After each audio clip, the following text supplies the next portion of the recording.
we have to do is actually we have to come down out of eternity and into time.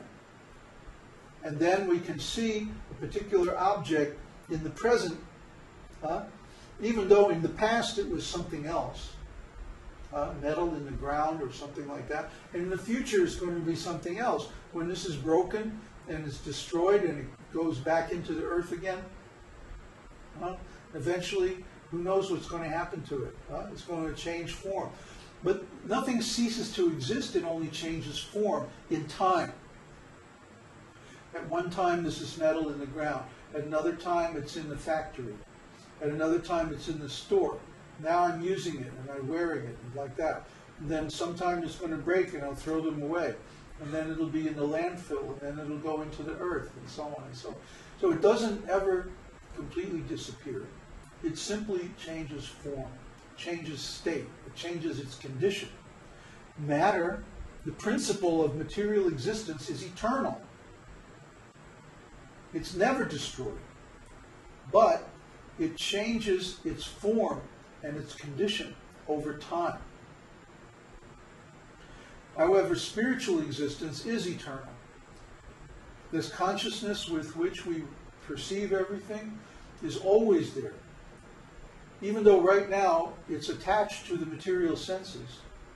And so, for example, when we're asleep at night, sometimes we dream and sometimes we don't perceive anything.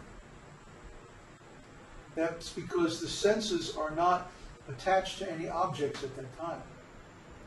But when the senses aren't attached to any objects, we apparently are unconscious.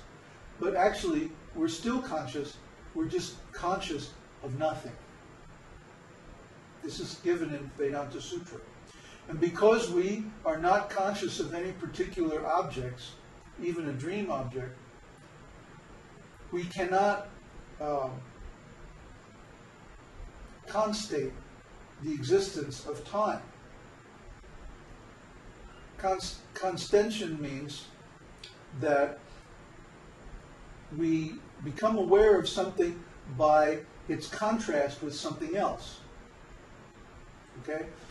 For example, I know that time is passing because my body is moving, I'm breathing, my heartbeat is going, I see little movements in the room, you know, the tree outside is moving a little bit in the breeze, maybe a bird flies by the window, you know, I see all these things going on, so I know that time is passing.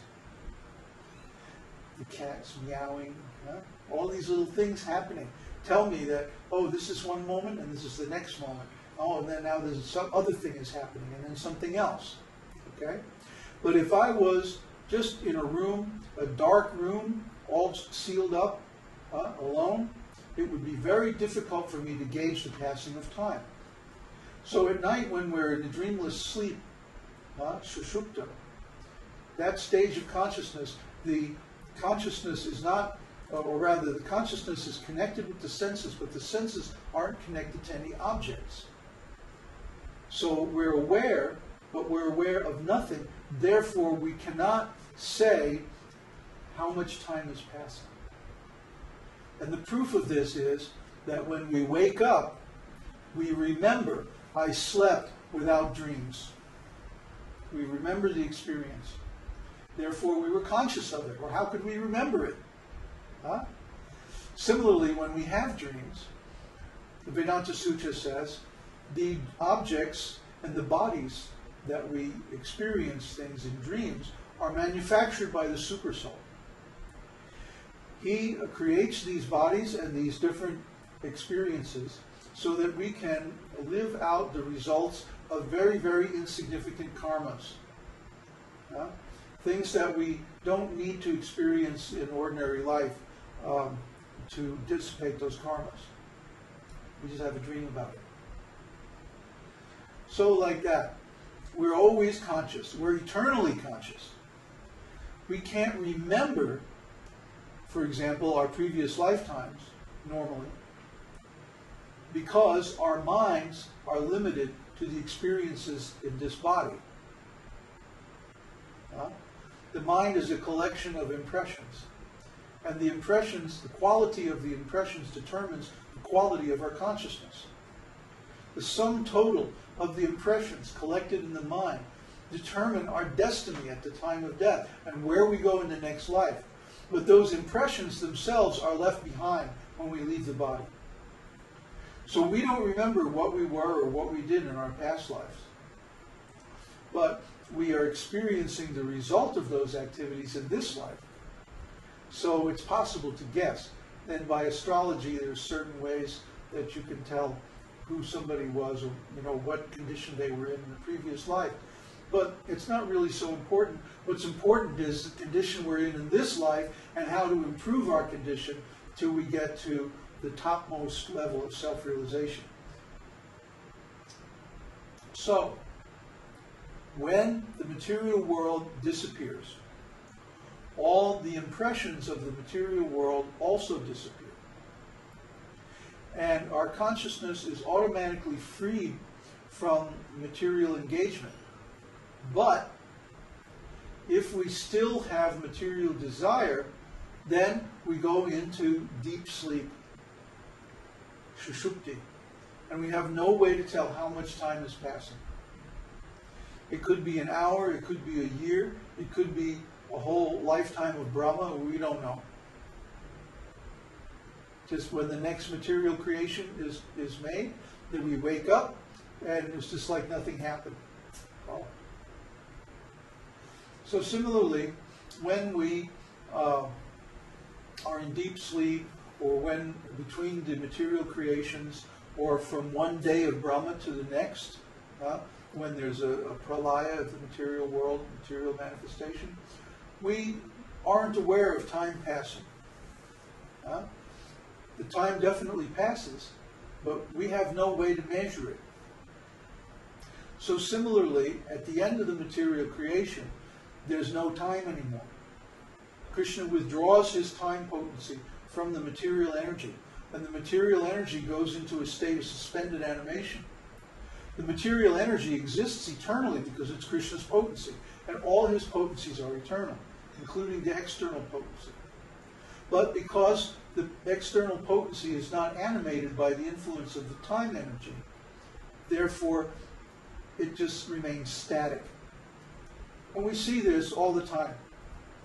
Like, I've had that rock sitting over there on my desk for months now. It's this really cool rock. Huh? It hasn't moved yet. Oh, Let's see. it has Oh, moved now. now it's moving. Hey, What happened?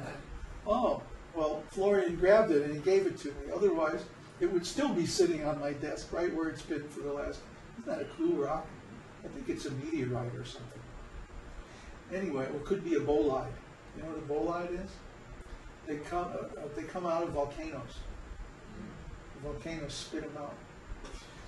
Yeah.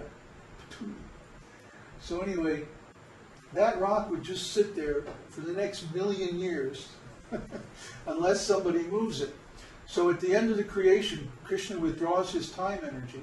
The three modes of material nature stop affecting the material energy.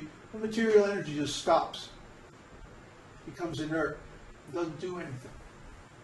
So, if we are materially conscious, like Brahmā is when Kṛṣṇa speaks these shlokas to him, he may be the most exalted, most intelligent, most powerful being in the material world, but he's still in material consciousness.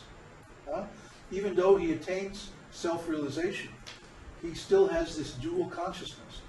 When you attain self-realization, you get like that. You have spiritual consciousness internally, material consciousness externally. So he's still in material consciousness. He's still seeing things according to time.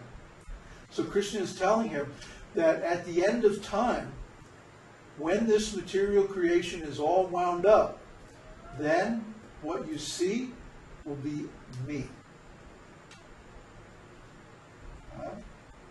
He says something very similar to Narada. When Narada is in the woods, chanting, meditating, and Kṛṣṇa appears to him, then he tells Narada, you're not going to see me for the rest of this lifetime. But when you leave this body, then you will see me again. So this is a very typical thing for Kṛṣṇa to tell a devotee at the time of realization. And we see in the history of many devotees that this is so. So Kṛṣṇa is saying, you're going to see me again.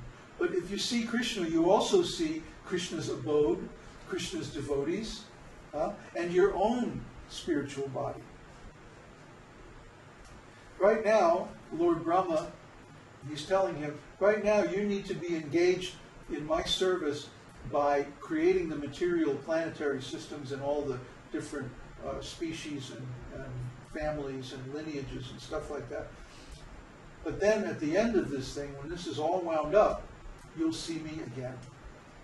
Because when you see Kṛṣṇa, you see Kṛṣṇa's abode, you see Kṛṣṇa's associates, you see Kṛṣṇa's pastimes, and you see your own self, who you really are.